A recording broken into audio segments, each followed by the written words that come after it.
ஓம் come கணபதாய நமக. ஓம் நமச்சிவாய நமக. ஓம் நமோ நாராயணாய நமக. அனைவருக்கும் அன்பான வணக்கங்கள். நான் உங்கள் ராஜி. இன்றைய பதிவில் நம்ம பார்க்க போகிறது நம்முடைய தீராத கடன் தீர முருகப்பெருமானை எவ்வாறு வழிபாடு செய்யலாம்.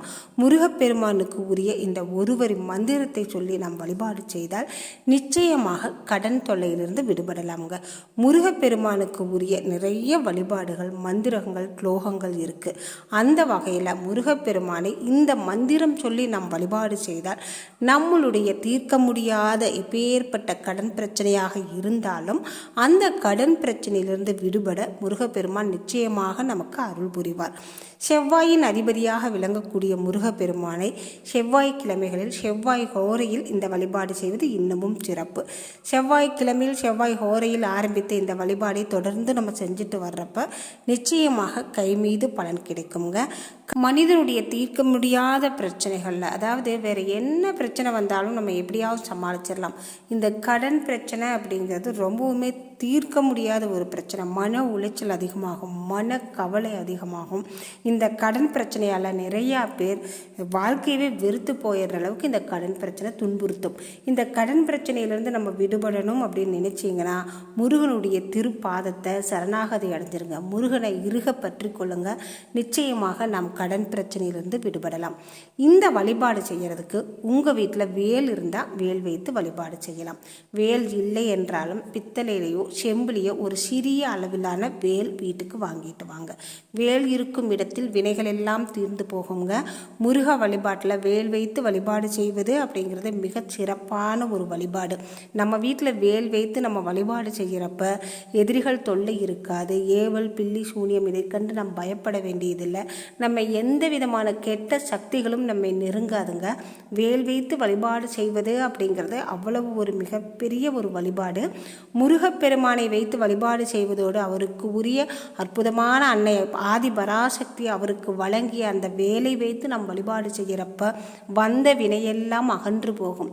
இந்த கடன் பிரச்சனையிலிருந்து நீங்கள் விடுபடணும் அப்படின்னு நினைச்சிங்கன்னா ஒரு அழகிய சிறிய அளவிலான செம்பாலோ அல்லது பித்தளையாலோ ஆன வேல் வாங்கி வைத்து வழிபாடு செய்யலாம். ஒரு சிறிய அளவிலான இந்த வேலை வாங்கிட்டு வீட்டுக்கு கொண்டு வந்து உங்கள் பூஜை அறையில் ஒரு பித்தளை தட்டில் பச்சரிசி பரப்பி அந்த பச்சரிசியில் ஓம் என்ற எண்ணெய் எழுதி வீட்டுக்கு கொண்டு வந்த உடனே பூஜை அறையில் வேலை வைக்கக்கூடாது.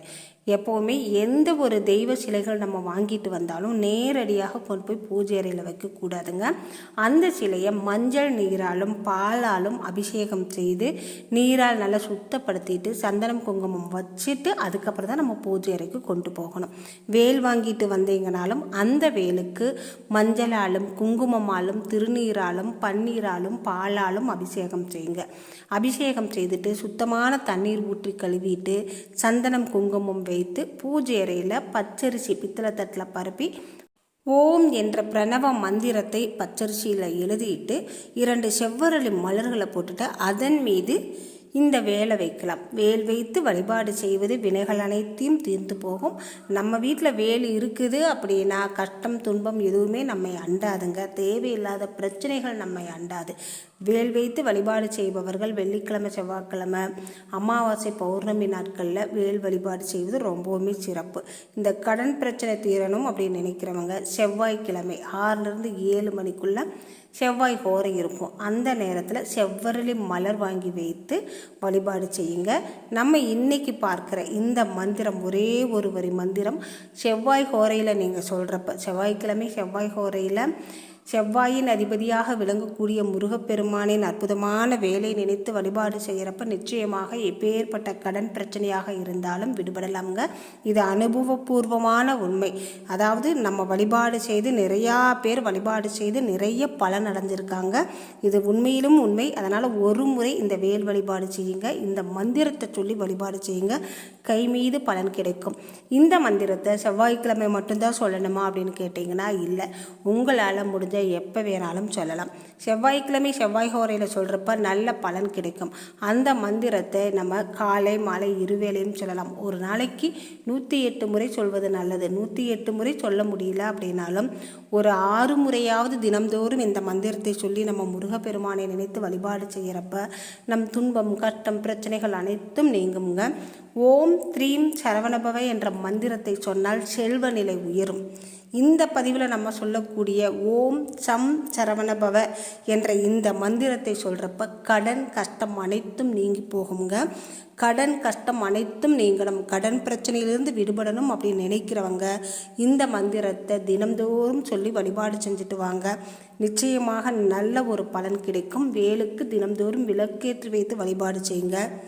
முருகன் கோவிலுக்கு நம்ம செல்கிறப்ப அங்கே முருகன் ஆண்டி கோலத்தில் காட்சி கொடுத்தாரு அப்படின்னா நமக்கு துன்பம் வரும், கஷ்டம் வரும் அப்படிங்கிற தவறான ஒரு கருத்து இருக்குங்க. அந்த மாதிரி கிடையவே கிடையாது. ஆண்டி கோலத்தில் இருக்கிற முருகன் அடுத்தது பார்த்திங்கன்னா ராஜ அலங்காரத்தில் காட்சி கொடுப்பார். ஆண்டியாகவே நீ வந்தாலும், ஆண்டியாகவே நீ இருந்தாலும் என்னை வந்து பார்த்தீங்கன்னா உனக்கு அதன் பின்பு ராஜ வாழ்க்கை கிடைக்கும் அப்படிங்கிறது தான் இதனுடைய அர்த்தம். முருகப்பெருமானை எந்த கோலத்தில் பார்த்தாலும் மனமுருகி நல்ல முறையில் வழிபாடு செய்யுங்க. நமக்கு நல்லது மட்டுமே நடக்கும்.